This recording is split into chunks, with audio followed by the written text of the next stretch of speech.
அஸ்ஸலாமு அலைக்கும் ரஹ்மத்துல்லாஹி வபரகாத்துஹு. நம்ம இப்போ 17வது வகுப்பில் இருக்கோம். இதற்கு முந்தைய வகுப்பில் நம்ம என்ன பார்த்தோம்னா, அல்லாஹுடைய பெயர்களை பற்றியும் அல்லாஹ் அப்படிங்கிற வார்த்தைக்கான சிறப்புகளை பற்றியும் அதோட தனித்துவத்தை பற்றியும் பார்த்தோம். இந்த வகுப்பில் என்ன பார்க்க போகிறோம்னா, முத்தகீனாவதற்காக நம்ம எடுக்கக்கூடிய பயிற்சிகளில் ஏற்படக்கூடிய முன்னேற்றங்கள், அதில் ஏற்படக்கூடிய தடைகள், சங்கடங்கள் என்ன, அதை எப்படியெல்லாம் நம்ம முயற்சித்தா இன்ஷா அல்லாஹ் அதில் மாற்றம் ஏற்பட்டு அதை நடைமுறைப்படுத்தலாம் அப்படிங்கிறத இன்ஷா அல்லாஹ் பார்ப்போம். நமக்கு இந்த வகுப்பு அறிவு தேடலுக்கான வகுப்பு கிடையாது. இது ஆன்மீக வாழ்வியல் மாற்றத்திற்கான வகுப்பாக நம்ம இதை பார்த்தோம். அப்போ முத்தகீனாவதற்கான பயிற்சிகளில் நமக்கு சில தடங்கல்கள், முன்னேற்றங்கள் ஏற்பட்டிருக்கும். இந்த வகுப்பின் மூலியமாக கிடைக்கக்கூடிய நல்ல விஷயங்களை நம்மளுடைய வாழ்க்கையில் நடைமுறைப்படுத்தினோம்னா இன்ஷா அல்லாஹ் அல்லாஹ்வின் உதவியை கொண்டு அல்லாஹ் நம்மளுடைய வாழ்க்கையில் மாற்றத்தை ஏற்படுத்துவோம். அதில் நம்ம சின்ன சின்ன விஷயங்கள் நம்ம இந்த வகுப்பின் மூலியமாக கற்றுக்கிட்டாலும் அதை விட்டுடாமல் நம்ம தொடர்ந்து நடைமுறைப்படுத்தும் போது அதில் மிகப்பெரிய மாற்றத்தை ஏற்படும். அதுக்கு உதாரணமாக நபி ஸல்லல்லாஹு அலைஹி வஸல்லம் அவங்களுடைய வாழ்ந்த மக்கள் எப்படி இருந்தாங்கன்னா, சஹாபாக்கள் எப்படி இருந்தாங்கன்னா, நாங்கள் சில வசனங்களை படிப்போம். அதை படித்தது மட்டும் இல்லாமல் அதை பற்றி நாங்கள் எல்லாருமே சேர்ந்து ஆலோசனை செய்வோம். அதில் என்ன அல்லாஹ் சொல்லியிருக்கான், நமக்கு என்ன சொல்லியிருக்கான் அப்படிங்கிறத பற்றி சிந்திப்போம். அதை சிந்தித்து அது நமக்கு என்னெல்லாம் சொல்லுது அப்படிங்கிறத ஆராய்ஞ்சு அந்த வசனத்தை நாங்கள் செயல்படுத்துவோம். அந்த வசனத்தை நாங்கள் எங்கள் வாழ்க்கையில் செயல்படுத்துவோம். செயல்படுத்தினதுக்கு பிறகு அடுத்த வசனத்துக்கு நாங்கள் போவோம். அதை படித்து இதே மாதிரியே நாங்கள் செயல்படுத்துவோம் அப்படின்னு சொன்னாங்க. அப்போ சஹாபாக்கள்லாம் எந்த மாதிரி இருந்திருக்காங்கங்கிறத நம்ம யோசிக்கக்கூடியவங்களாக இருக்கணும். அப்போ இதே போல் நம்மளும் நம்மளுடைய வாழ்க்கையில் இந்த குர்ஆன் வாழ்வியல் வகுப்பு மூலிமா நம்ம கற்றுக்கக்கூடிய விஷயங்களை அல்லாஹ் நமக்கு என்ன சொல்லியிருக்கான், இந்த வசனம் நமக்கு என்ன சொல்லப்படுது அப்படின்னு ஆலோசனை செஞ்சு அதில் கிடைக்கக்கூடிய படிப்பினைகளை நம்ம வாழ்க்கையில் நடைமுறைப்படுத்தணும். ஒரு விஷயம் தொடர்ந்து செஞ்சால் மட்டும்தான் அது நமக்கு பயன் தரக்கூடியதாக இருக்குது. முத்தகீனா ஆவதற்கான அந்த பயிற்சியில் நம்ம எடுத்துருக்கக்கூடிய முதல் விஷயமாக அல்லாஹ்வை அதிகம் நினைவு கூறுதல். ஒவ்வொரு நேரங்கள்லேயும் அல்லாஹ்வை நினைவு கூறுதலை பற்றி நம்ம பயிற்சி எடுத்திருக்கோம். 3 நேரங்களில் நினைவு கொள்ளணும்னு. இதுதான் நம்மளுடைய மாறுறதுக்கான முதல் படியாக அல்லாஹ்வை நினைவு கூறுதல் தான் அமையுது. அப்போ நம்ம ஒவ்வொரு நேரத்துலையும் சிந்திக்க போகும்போது நம்ம ஆட்டோமேட்டிக்காக அல்லாஹுக்கு சுக்குர் செய்யக்கூடியவங்களா, அல்லாஹ் கொடுத்த அனைத்து நிகமத்துக்களையும் சிந்திக்க போகும்போது அவனுக்கு அதிகம் நன்றி செலுத்தக்கூடியவர்களாக நம்ம இருப்போம். அது அல்லாஹ்விடத்தில் நம்ம முத்தகீனா மாறுறதுக்கான வழிகளை ஏற்படுத்தி கொடுக்கும் இன்ஷா அல்லாஹ். நம்ம அல்லாஹ்வை நன்றி அதாவது அல்லாஹ்வுக்கு சுக்கூர் செய்கிறத பற்றி, நன்றி செலுத்துறதை பற்றி அல்லாஹ் தன்னோட திருமறையில் 14வது அத்தியாயம் 7வது வசனத்தில் அல்லாஹ் சொல்லி காட்டுறான். இது ததுனா ரப்புக்கும் ல இன் ஷக்ரத்தும் ல அசீதன்னக்கும் வலா இன் கஃப்ரத்தும் இன்ன அதாபில் ல ஷதீது. நீங்கள் நன்றி செலுத்தினால் உங்களுக்கு அதிகமாக வழங்குவேன். நீங்கள் நன்றி மறந்தால் எனது வேதனை கடுமையானது என்று உங்கள் இறைவன் பிரகடனம் செய்ததை எண்ணி பாருங்கள். அப்போ நம்ம அல்லாஹுக்கு அதிகமாக நன்றி செலுத்தினா அல்லாஹ் நமக்கு அதிகமாக வழங்குறேன். உதாரணத்துக்கு அல்லாஹ்விடத்தில் நம்ம என்னென்ன கேட்குறோமோ அதெல்லாம் அல்லாஹ் தர்றேன் அப்படின்னு சொல்லி அல்லாஹ் சொல்கிறான். அதே மாதிரி நம்ம அல்லாஹ்விடத்தில் எல்லாமே தேவையுடையவங்களாக தானே இருக்கோம். அப்போ நம்ம அல்லாஹுக்கு அதிகமாக நம்ம நன்றி செலுத்துவதன் மூலியமாக அல்லாஹ் நமக்கு அதிகமாக தர்றேன், அவனுடைய அருளை நமக்கு இறக்குறேன் அப்படின்னு சொல்லி அல்லாஹ் சொல்கிறான். அதே போல் நீங்கள் நன்றி மறந்துருந்தீங்கன்னா, எனக்கு நன்றி செலுத்த மறந்துட்டீங்கன்னா எனது வேதனை உங்களுக்கு கடுமையாக இருக்கும் அப்படிங்கிறத அல்லாஹ் இங்கே கண்டித்து பிரகடனம் செய்கிறான். அதனால் நம்ம வந்து முத்தக்கீனா ஆவதற்கான முதல் படியாக நம்ம செய்யக்கூடிய ஒவ்வொரு செயல்களையும் அல்லாஹ்வுடைய பொருத்தம் எப்படி இருக்கும், அது அல்லாஹ்விடத்தில் என்ன நன்மையை பெற்று தரோம் அப்படிங்கிற எண்ணத்தில் நமக்கு அல்லாஹ்விடத்துலேருந்து கிடைக்கக்கூடிய அனைத்து அருளுக்கும் அல்லாஹுக்கு நம்ம நன்றி செலுத்தக்கூடியவங்களாக இருக்கணும். அப்போ இந்த நன்றி மறக்கக்கூடிய செயல் வந்து அல்லாஹ்விடத்தில் கடுமையான தண்டனை பெற்று கொடுக்கக்கூடிய ஒரு செயலாக இருக்குங்கிறத அல்லாஹுக்கு அஞ்சி நடக்கக்கூடியவங்களாக இருக்கணும். அப்போ வந்து சும்மா வெறுமன வார்த்தையாக எல்லா செயலுக்கும் அல்ஹம்துலில்லாஹ் அல்ஹம்துலில்லாஹ் அப்படின்னு சொல்லிட்டு போகாமல் அல்லாஹுவ உணர்ந்து அல்லாஹ் நமக்கு கொடுத்துருக்கான். ஒவ்வொரு விஷயங்களையும் நம்ம இதை பார்க்கணும். இப்போ வந்து நோயுற்றவங்களோட நிலையை நம்ம யோசித்து பார்த்தோம்னா அல்லாஹ் நமக்கு பெரிய கிருபையாக இந்த ஆரோக்கியத்தை கொடுத்துருக்கான். அதுக்கு அல்ஹம்துலில்லாஹ் அந்த அந்த நோயுற்றவங்களோட நிலைமையை உணர்ந்து நம்ம அல்லாஹுக்கு நமக்கு அல்லாஹ் கொடுத்த இந்த ஆரோக்கியத்துக்கு நன்றி செலுத்தக்கூடியவங்களாக இருக்கணும். இப்போ உணர்வுபூர்வமாக அல்லாஹுக்கு நம்ம நன்றி செலுத்தும்போது அல்லாஹ் வந்து அந்த நன்றியை ஏற்றுக்கிட்டு நமக்கு அவன் அருளை வந்து அதிகமாக வழங்குவான். நம்மளுடைய அன்றாட செயல்களில் அல்ஹம்துலில்லாஹ் அல்லாஹை புகழக்கூடியவர்களாகவும் அல்லாஹுக்கு நன்றி செலுத்தக்கூடியவர்களாக நம்ம இருக்கணும். அடுத்தது இந்த பயிற்சியில் நம்ம என்ன பார்க்குறோம்னா, புறம், அவதூறு, பொய் இதெல்லாம் பேசக்கூடாது அப்படிங்கிற முத்தக்கீனா ஆவதற்கான வழிகளில் அடுத்த முயற்சியாக இதை தேர்ந்தெடுத்திருக்கோம். இந்த செயல் வந்து நம்மளுடைய அன்றாட வாழ்க்கையில் இது எப்போதும் நடக்கக்கூடிய செயலாக இருக்கிறதுனால இது வந்து நமக்கு பெருசாக தெரியவே கிடையாது. இது ஒரு பெரிய பாவமாக நம்ம கருதுவதே கிடையாது. சாதாரணமாக நடக்கக்கூடிய ஒரு செயல்கள் மாதிரி ஆயிட்டதுனால மற்றவரை பற்றி குறை சொல்லிட்டு நம்மளுடைய அன்றாட செயல்களில் இந்த மாதிரி நம்மளுடைய செயல்களை ஆக்கி கொண்டதுனால அதுவே நம்மளுக்கு பழகி போன ஒரு விஷயமா ஆனதுனால இது தவறுங்கிறதே விளங்காமல் இருக்கக்கூடிய மக்களாக இருந்துட்டோம். அல்லாஹு வந்து அல்லாஹுடைய நாட்டத்தினால இது வந்து தவறு, இது முத்தக்கீன் ஆவதற்கு நமக்கு பெரிய தடையாக இருக்கும் அப்படிங்கிறத இந்த வகுப்பு மூலியமாக நம்ம உணர்ந்தோம். இந்த பாவத்தை நம்ம தொடர்ந்து செய்வதன் மூலியமாக, அதாவது புறம் பேசுகிறதைய நம்ம வந்து தொடர்ந்து செய்வதன் மூலியமாக நம்ம என்ன இழக்கிறோம் அப்படிங்கிறத சிந்திக்கணும். என்ன இழக்கிறோம்னா அல்லாஹுடைய நெருக்கத்தை இழக்கிறோம். அல்லாஹ் யாரை நேசிக்கிறான்? முத்தக்கீன்களை நேசிக்கிறான். அப்போ அல்லாஹுடைய நேசம் கிடைக்காது அப்படின்னு நமக்கு வந்து இந்த செயல் தொடர்ந்து நம்மளுடைய வாழ்க்கையில் இருந்துச்சுன்னா அல்லாஹுடைய இதில் உயர்ந்த அந்தஸ்தை பெறக்கூடிய முத்தக்கீன்களுடைய அந்தஸ்தை நம்ம இழக்கிறோம் அப்படிங்கிற உணர்வு நம்மளுடைய உள்ளத்தில் வந்துச்சுன்னா இந்த பொய், புறம், அவதூறு அதை வந்து நம்ம தவிர்க்கிறது நமக்கு ஈஸியாக இருக்கும்.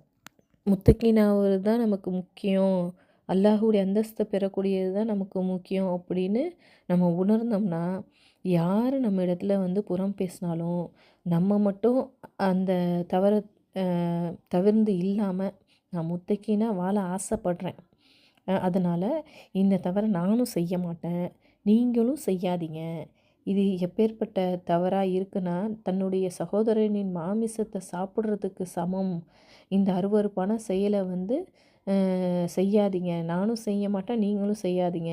நம்ம மட்டும் அல்லாஹ்விடத்தில் நெருக்கத்தை அடையணுங்கிற ஆசையில் அதை விட்டுறாமல் மற்றவர்களும் அல்லாஹ்விடத்தில் நெருக்கத்தை ஏற்படணும், முத்தக்கீன்களாக அவங்களும் ஆகணும்னு அவங்கள்ட்டையும் சொல்லக்கூடியவங்களா, சுற்றி உள்ளவங்களை வந்து அவங்களையும் சேர்ந்து நல்வழிக்கு அழைத்து செல்லக்கூடியவங்களாக நம்ம இருக்கணும் இன்ஷா அல்லாஹ். குறிப்பாக இந்த விஷயம்னு புறம், பொய், அவதூறு அப்படிங்க போகும்போது இது கொஞ்சம் விலகிறது வந்து கொஞ்சம் சிரமமாக தான் இருக்கும். ஏன்னா நம்ம இப்போ உறவினர்களுக்கிட்ட ஒரு நலம் விசாரித்து ஃபோன் அடித்தா கூட அது ஒரு சில கான்வர்சேஷனுக்கு அப்புறம் யாரையாவது பற்றி பேசக்கூடியதாக தான் இருக்குது. அப்போ அந்த தவறிலேருந்து நம்ம விலக போகும்போது நலம் விசாரிக்கிறதையே நம்ம தவிர்க்கக்கூடியவங்களாக இருக்கக்கூடிய ஒரு சூழ்நிலை ஏற்படுது. அப்போ உறவை பேணணும்னு அவங்களுடைய நலம் விசாரிக்கிறதோட வீணான பேச்சுகளிலிருந்து நிறுத்திட்டு நலம் விசாரிக்கிறதோட அந்த ஃபோனை வந்து நம்ம கட் பண்ணக்கூடியவங்களாம் இருக்கணும். அதே போல் முத்தகீனா ஆகணும்னா அதுக்கு உதாரணமாக நம்ம இந்த நோன்பை எடுத்துக்கலாம். அல்லாஹ் தஆலா சொல்கிறான், நோன்பு வந்து இறையச்சம் உடையவங்களாக மாற்றும், இறையச்சம் உடையவர்களாக ஆவதற்காக தான் நோன்பை கடமையாக்கியிருக்கேன் அப்படின்னு சொல்லி அல்லாஹ் சொல்கிறான். அப்போ இந்த நோன்பு பற்றி, நோன்பு இருக்க போகும்போது நம்ம என்னென்ன விஷயங்கள்லாம் தவிர்த்து இருக்கணும் அப்படிங்கிறத ரசூலுல்லாஹ் சொல்கிறாங்க. நோன்பு வந்து பாவத்திலிருந்து காக்கின்ற கேடயமாகும் அப்படின்னு சொல்லி ரசூலுல்லாஹ் சொல்கிறாங்க. நோன்பாளி கெட்ட பேச்சு பேச வேண்டாம், முட்டாள்தனமான செயல்களில் ஈடுபட வேண்டாம். யாரேனும் சண்டைக்கு வந்தால் அல்லது ஏசினால் நான் நோன்பாளி என்று இருமுறை கூறட்டும். என் உயிர் எவன் கைவசம் இருக்கிறதோ அந்த இறைவன் மீது ஆணையாக நோன்பாளியின் வாயிலிருந்து வரக்கூடிய வாடை அல்லாஹ்விடம் கஸ்தூரி வாடையாகும். அந்த வாடையை விட சிறந்ததாகும். மேலும் எனக்காக நோன்பாளி தன் உணவையும் பானத்தையும் இச்சையையும் விட்டு விடுகின்றான். நோன்பு எனக்கு மட்டுமே உரியது, அதற்கு நானே கூலி கொடுக்கின்றேன். ஒரு நன்மை என்பது அது போன்று 10 மடங்காகும் அப்படின்னு சொல்லி அல்லாஹ் கூறுகிறான் அப்படின்னு சொல்லி ரசூலுல்லாஹ் சொல்கிறாங்க. அப்போ இந்த நோன்பு இருக்க போகும்போது நம்ம என்ன செய்வோம்? வீணான செயல்களில் ஈடுபட மாட்டோம். யாரும் சண்டைக்கு வந்தாங்கன்னா நான் நோன்பாளின்னு சொல்லுவோம். அப்போ இப்போ நோன்பு வச்சா சிந்தனையிலிருந்தும் தவறான செயல்களிலிருந்தும் விலகி இருப்போம். அப்போ அந்த நேரத்தில் நம்ம இறையச்சம் உடையவங்களாக ஆவோம் அப்படின்னு அல்லாஹ் சொன்னதுக்காக நம்ம வந்து இந்த செயலை செய்கிறோம். அதே போலத்தான் ஒரு செயலுக்கான பலன் அல்லாஹ்விடத்தில் பெருசாக இருக்குது அப்படின்னு இந்த நோன்புக்கு வந்து நானே கூலி தரேன்னு அல்லாஹ் சொன்னதுக்காக நம்ம சில விஷயங்களை தியாகம் செய்யக்கூட தயாராக இருக்கோம். அதே போலத்தான் உதாரணமாக எடுத்துக்கோமே, நம்ம இந்த உலக வாழ்க்கையில் பெரிய ஒரு உயர்ந்த இடத்தை அடையக்கூடிய ஒருவர் வந்து எடுத்துக்கிட்டோம்னா, அந்த வெற்றி அடைஞ்சு அவர் அந்த நிலைமையில் இருக்கும்போது அந்த வெற்றியை கொண்டாட போகும்போது அவங்கள்ட்ட கேட்போம், நீங்கள் என்னென்ன சிரமங்கள் ஏற்பட்டீங்க அப்படின்னு அவங்கள்ட்ட கேட்க போகும்போது அவங்க வந்து சொல்லுவாங்க, நான் இன்னென்ன செயல்களை தொடர்ந்து செஞ்சேன். உதாரணத்துக்கு ஒரு ஓட்டப்பந்தய வீராங்கனையை எடுத்துக்கிட்டோம்னா, அவங்க வந்து வென்று ஜெயிச்சு ஒரு பெரிய பதவியை ஏதோ ஒரு பரிசை அடைஞ்சிட்டாங்க. அப்போ அவங்கள்ட்ட கேட்கும்போது, நீங்கள் இந்த இடத்த அடையிறதுக்கு நீங்கள் என்னென்ன முயற்சி செஞ்சீங்க அப்படின்னு கேட்க போகும்போது அவங்களுக்கு ஏற்பட்ட சிரமங்கள் எல்லாத்தையும் சொல்லுவாங்க. அந்த சிரமங்கள்லேருந்து நான் எப்படியெல்லாம் கஷ்டப்பட்டு வெளியில் வந்தேன், இதற்கான முயற்சி என்னென்னலாம் செஞ்சேன், அந்த முயற்சியை நான் எப்படி தொடர்ந்து செஞ்சேன் அப்படின்னு அவங்க சொல்லுவாங்க. அப்போ ஒருத்தவர் வந்து அவங்க வெற்றி அடையணுன்னா அவங்க செய்யக்கூடிய செயலில் ஒரு வெற்றி கிடைக்குங்கிற அந்த நம்பிக்கை உறுதியாக இருக்கணும். அதுக்கு அவங்களுடைய செயல் எப்படி இருக்கணும்னா, ஒரு கட்டத்தில் நின்றாமல் தொடர்ந்து செஞ்சாதான் அந்த இலக்கையும் அந்த வெற்றியும் அவங்க அடைய முடியுங்கிறத அவங்க நம்பி அதை செயல்படுத்தினால தான் அந்த வெற்றியை அடைஞ்சாங்க. அதே போல் நம்ம அல்லாஹ்விடத்தில் முத்தகீனா ஆகணும் அப்படின்னா நமக்கு ஏற்படக்கூடிய எல்லா தடைகளையும் நம்ம வந்து நீக்கி, புறம் பேச மாட்டேன், அவதூறு பேச மாட்டேன், யார் என்னிடத்துல எப்படி வந்து சொன்னாலும் அல்லாஹ்விடத்தில் நான் இறையச்ச உடையவனாகவும் தக்வாதாரியாக ஆகணும் அப்படின்னு அவனிடத்துல கிடைக்கக்கூடிய அந்த அந்தஸ்து தான் பெருசு அப்படின்னு நம்ம நினச்சோம்னா அந்த உயர் பதவியை அல்லாஹ் எனக்கு சொர்க்கம் எந்த கண்ணும் பார்த்திராத எந்த காதும் கேட்டிராத நமக்காக அல்லாஹ் ஏற்படுத்திக்கூடிய அந்த சொர்க்கத்தை அல்லாஹ் நமக்கு தருவான் கருணையாளன், அவனிடத்துல நான் பெற்றுக்கொள்ள போகிறேன் அப்படின்னா நம்ம வாழ்க்கையில் ஏற்படக்கூடிய எல்லா சங்கடங்களையும் எல்லா தவறுகளையும் அந்த சங்கடங்களில் வந்து நம்ம மீண்டு அதை தாண்டி வந்து அதுலேருந்து மீண்டு வந்து நன்மைக்கான காரியங்களை நம்ம தொடர்ந்து செஞ்சு தீமையிலேருந்து தவிர்த்து விலகி இருந்தோம்னா அல்லாஹுடைய நாட்டத்தில் நம்மளுக்கு உண்டான அந்த முத்தகீனா ஆகி அல்லாஹுடைய அந்தஸ்தில் இருக்கக்கூடிய அல்லாஹுடைய நெருக்கத்தை ஏற்படுத்தக்கூடிய இறைச்சமுடையவங்களாக நம்ம ஆகி அல்லாஹு இடத்துல பெறக்கூடிய அந்த ஒரு பெரிய அந்தஸ்தை அடைவோம் அப்படிங்கிற உறுதியான நம்பிக்கையோடு நம்ம செயல்படணும். இன்ஷா அல்லாஹ். அல்லாஹ் வந்து இந்த உறுதியான இந்த வெற்றியை வந்து நம்ம அனைவருக்கும் தரணும்னு பிரார்த்திப்போம் இன்ஷா அல்லாஹ். நமக்கு ஏற்படக்கூடிய எல்லா தடங்கல்களையும் எல்லா சங்கடங்களையும் நம்ம எதிர்த்து போராடினோம்னா நமக்கு சிறந்த சிந்தனை ஏற்படும். எல்லாமே தக்வாதாரியாக ஆவதற்கான அந்த வழிகளை நமக்கு ஏற்படுத்தி கொடுக்கும். நமக்கு இறையச்சம் அதிகரிக்கும். அப்போ நம்ம செயல்களில் எப்படி செய்கிறோங்கிற விழிப்புணர்வோடு நம்ம செயல்படணும். மனிதன் ஆதமுடைய மக்கள் எல்லாருமே காலையிலும் மாலையிலும் தவறு செய்யக்கூடியவனாக தான் இருக்கான் அப்படின்னு ரசூலுல்லாஹ் சொல்கிறாங்க. அப்போ இந்த தவறிலேருந்து மீண்டு வர்றதுக்கான முயற்சி தான் நமக்கு முதல் படி. அப்போ ஒவ்வொருவருக்கும் ஒவ்வொரு விதமான தடைகள் ஏற்படும். அதில் நம்ம மனிதனுங்கிற அடிப்படையில் தவறு செய்யக்கூடியவங்களாக தான் இருக்கும். அது குறித்து அல்லாஹ்வே சொல்கிறான், தனக்குத்தானே அநீதி இழைக்கும் அடியார்களே எனது அருளில் நம்பிக்கை இழக்காதீங்க அப்படின்னு சொல்லி அல்லாஹ் சொல்லி காட்டுறான். அப்போ நம்ம என்னதான் நமக்கு நாமே தீங்கு இழைக்கக்கூடியவங்களாக இருந்தாலும் என்னுடைய ரப்பு இடத்துல நான் மன்றாடி மன்னிப்பு கேட்டால் அல்லாஹ் மன்னிக்கக்கூடியவனாக இருக்கான் அப்படிங்கிறத விளங்கி அவனிடத்தில் நம்ம மன்னிப்பு கேட்கணும். அல்லாஹு கருணையாளன் அன்பாளன், அதனால் நம்மளை மன்னிப்பான் அப்படிங்கிற ஒரு நம்பிக்கையோடு நம்ம கேட்கும்போது அல்லாஹ் கண்டிப்பாக நம்மளை மன்னிப்பான். அது மட்டும் இல்லாமல் இதில் நம்ம இன்னொரு முக்கியத்துவத்தோடு செயல்படணும். புறங்கிற விஷயத்தில் நம்ம மன்னிக்கக்கூடிய ஒரு விஷயமா என்ன இருக்குன்னா, அடுத்தவங்களை பற்றி பேசுகிறப்ப நம்ம கொஞ்சம் கவனத்தோடு செயல்படணும். ஒருத்தவங்க புறத்தை பற்றி பார்க்கும்போது அதற்கு பல புரிதல்கள் இருக்கும். இப்போ புறம்ங்கிறது ஒருவர் இல்லாத போது அவரை பற்றி பேசினோம்னா அதை அவர் விரும்பாத செயலாக இருந்துச்சுன்னா அது புறம். அப்போ அவர் இல்லாத போது அவர் விரும்பாத செயலை நான் அதை செய்ய மாட்டேன், அவரை பற்றி எந்த குறையும் சொல்ல மாட்டேங்கிற எண்ணத்தை நம்ம உள்ளத்தில் ஏற்படுத்திக்கணும்.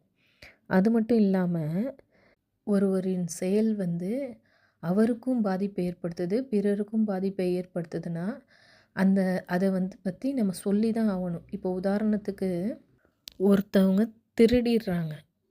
அந்த திருடின செயலை ஒருத்தவர் பார்த்துட்டு உங்களுடைய பையன் திருடிட்டான், அதை நான் பார்த்தேன், அதை அவங்கள்ட்ட சொல்லாமல் அந்த பையன்கிட்ட சொல்லாமல் இந்த செயலை அவங்க பெற்றோர்கிட்ட சொல்லி கண்டிக்க சொல்கிறாங்க.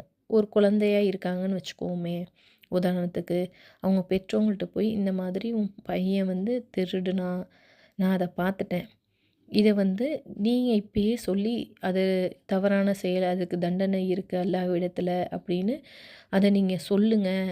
அந்த பையன் இந்த தவறை செய்யாமல் இருக்கிறதின் நோக்கத்துக்காக இதை சொல்லலாம். அந்த பையன் அந்த தவறிலிருந்து மீண்டு வருவதற்காக இருக்கும் அப்படிங்கிற ஒரு நல்ல எண்ணத்தில் ஒரு சமூக சீர்திருத்தமாக இதை செய்யலாம். இது உதாரணத்துக்கு தான் நான் சொல்கிறேன். நபி ஸல்லல்லாஹு அலைஹி வஸல்லம் காலத்தில் நடந்த ஒரு சம்பவத்தை பற்றி சொல்ல போகும்போது என்ன நடந்துச்சுன்னா, இதற்காக தன்னுடைய பெண்ணுக்காக ஒரு மணமகனை தேர்ந்தெடுத்து எப்படிப்பட்டவர் அப்படின்னு ரசூல்லாட்ட கேட்குறாங்க. இந்த மாதிரி என்னுடைய பெண்ணை நான் அவருக்கு திருமணம் முடிச்சு கொடுக்கலான்னு இருக்கேன், அவரை பற்றி சொல்லுங்கள் அப்படின்னு கேட்குறாங்க. அப்போ ரசூல்லா சொல்கிறாங்க, அவர் கஞ்சனாச்சே, நீங்கள் அவர் கஞ்சம் தனம் உடையவராக இருக்கார் அது அப்படின்னு ரசூல்லா சொல்கிறாங்க. அப்போ அந்த மனிதருடைய குறையை ரசூல்லா சொல்கிறாங்க. அப்போ இது புறமாகுமானா இது புறம் ஆகாது. ஒருத்தர்னால இன்னொருத்தர் பாதிக்கப்பட போகிறாங்க அப்படின்னா அவங்கள்ட்ட உள்ள அந்த குறையை சொல்கிறது தவறாகாது. உதாரணமாக ஒரு சமூக சீர்திருத்தம் ஏற்படும் அப்படின்னா நம்ம ஒருத்தர்கிட்ட உள்ள குறையை நம்ம சொல்லும்போது அது புறத்தில் சேராது. ஏன்னா அதுவே ரசூல்லா இந்த சம்பவமே நமக்கு உதாரணம். இப்போ இந்த கஞ்சத்தனம் உடையவரை கல்யாணம் பண்ணால் அவங்களுக்கு இடையில ஏதாவது ஒரு பிரச்சனையோ இல்லை சங்கடமோ ஏற்படுங்கிறதுனால தான் ரசூல்லா அவங்களுடைய இருக்கக்கூடிய அந்த குறையை சொன்னாங்க. அதனால் ஒருவரை பற்றி நம்ம சொல்லுவதற்கு முன்னாடி அவங்கள்ட்ட இந்த குறை இருக்குதானா அதை அழகான முறையில் நம்ம சொல்லணும். அது மட்டும் இல்லாமல் இந்த இந்த தவறு அவர்கிட்ட இருக்குது, இதை சொன்னால் அவர் அதிலேருந்து திருந்திக் கொள்வார், அந்த தவறுலேருந்து திருந்திக் கொள்வார். அந்த தவறுலேருந்து மற்றவங்களும் பாதிப்படைய மாட்டாங்க அப்படிங்கிற ஒரு நிலை ஏற்படும்னா இந்த செயலை நம்ம செய்யலாம். இதுக்கு நமக்கு இந்த மார்க்கத்தில் அனுமதி இருக்குது. அப்படி இல்லாமல் ஒருவருடைய மீது இருக்கக்கூடிய அந்த வெறுப்பின் காரணமாக, இல்லை அவங்கள் மீது இருக்கக்கூடிய நல்லெண்ணம் இல்லாமல் இருக்கக்கூடிய சூழ்நிலையாக இருந்துச்சுன்னா, ஒருத்தரை பற்றி அவதூறு பேசினாலோ, அவங்கள பற்றி தப்பான எண்ணம் கொண்டு தவறாக நடந்து கொண்டாலோ, அதுக்கு அல்லாஹ்விடத்தில் நம்ம பயந்துக்கணும். ஏன்னா மனிதனாக இருக்கக்கூடிய அல்லாஹ் நமக்கு செய்யக்கூடிய தவறு, நமக்கு நாமே செய்யக்கூடிய தவறுகளை கூட அல்லாஹ் மன்னிச்சிருவான். அல்லாஹ் சொன்னவற்றை பின்பற்றாமல் ஏதாவது நம்ம தவறு நமக்கே நாமே செஞ்சுக்கிட்டா கூட அல்லாஹ் மிக கருணையாளன், இரக்கமுடையவன், அவன் பேரன்பு உடையவன், அவன் மீது கொண்ட அன்பினால் அவன் மன்னிச்சிருவான். ஆனால் அதாவது ரசூலுல்லாஹ் சொல்கிறாங்க, இந்த விஷயத்தை பயந்துக்கோங்க, அஞ்சிக்கோங்க. யார் பாதிக்கப்பட்டவர்களுடைய துவாக்கு நீங்கள் அஞ்சி கொள்ளுங்க. ஏன்னா அப்படி அந்த பாதிக்கப்பட்டவனுடைய துவாவுக்கும் அல்லாஹுக்கும் இடையில் எந்த ஒரு திரையும் இருக்காது. அப்போ அந்த பிரார்த்தனை இறைவனிடத்தில் ஏற்றுக்கொள்ளப்படும் அப்படின்னு சொல்லி ரசூலுல்லாஹ் கண்டிக்கிறாங்க. இது மட்டும் இல்லாமல் மறுமையில் நிராயுதபாணியாக ஆகக்கூடிய ஒருவரை பற்றி நபி ஸல்லல்லாஹு அலைஹி வஸல்லம் சொல்கிறாங்க. என்னென்னா, நிறைய அமல்களோட மூட்டை மூட்டையாக சுமந்து கொண்டு மறுமையில் வருவானா. அவன் நிறைய அமல்கள் செஞ்சு சொர்க்கத்துக்கு செல்லக்கூடிய வழிகளோடு சென்றிருந்தாலும் அவர்னால சில மக்கள் பாதிக்கப்பட்டிருப்பாங்களாம். அந்த மக்கள் அல்லாஹ்விடத்தில் போய் முறையிடுவாங்களாம். இவன் என்னை அவதூறு பேசிட்டான், இவனால நான் பாதிக்கப்பட்டிருக்கேன் அப்படின்னு. ஒரு மனிதனால் இன்னொரு மனிதர் பாதிக்கப்பட்டால் அந்தந்த தவறுகளை குறித்து அல்லாஹ்விடத்தில் முறையிடுவாங்களாம். அப்போ நிறைய அமல்களின் மூட்டைகளை கொண்டு, நன்மையின் மூட்டைகளை கொண்டு வந்த அந்த மனிதர் அவர்கிட்ட உள்ள எல்லா நன்மைகளையும் பாதிக்கப்பட்டவங்களுக்கு கொடுத்துட்டு அங்கே அவன் நிராயுதபாணியாக நன்மையும் இல்லாமல் நரகத்தில் போய் விழுவான் அப்படின்னு ரசூலுல்லாஹ் சொல்கிறாங்க. அப்போ பாதிக்கப்பட்டவங்களோட துவாக்கு பயந்துக்கணும், அந்த மாதிரி அவதூறுலேருந்து பயந்துக்கணும். அதனால் நம்ம பேச்சுக்களில் நம்ம கவனத்தோடு செயல்படணும். புறம், பொய், அவதூறு இதுலேருந்து நம்ம அல்லாஹ்விடத்தில் பாதுகாப்பு தேடி அல்லாஹ் நம்மளுக்கு கொடுத்த அனைத்து நிகுமத்துகளுக்கு அல்லாஹ்வுக்கு நன்றி செலுத்தக்கூடியவங்களாக இருக்கணும். அதே மாதிரி இந்த பூமியில் நம்மளால் யாராவது பாதிக்கப்பட்டிருந்தா அவங்களிடத்துல நம்ம மன்னிப்பு கேட்கக்கூடியவர்களாக இருக்கணும். அல்லாஹ் சொல்லி காட்டுறான், அல்லாஹ் உங்களை மன்னிக்கணுமா, அப்போ மனிதர்களை நீங்கள் மன்னிங்க அப்படின்னு அல்லாஹ் சொல்கிறான். அப்போ மன்னிப்பு கேட்பதற்கு எந்த ஒரு அச்சமும் நம்ம இடத்துல இருக்கக்கூடாது. மனிதன் தவறு செய்யக்கூடியவனாக தான் இருக்கான். அல்லாஹ்வுடைய மன்னிப்பு நமக்கு தேவை. அதனால் நம்மளால் யாராவது பாதிக்கப்பட்டிருந்தா அவங்களிடத்துல மன்னிப்பு கேட்கக்கூடியவங்களாக நம்ம இருக்கணும். மறுமையில் வெற்றி தான் நமக்கு முக்கியம்.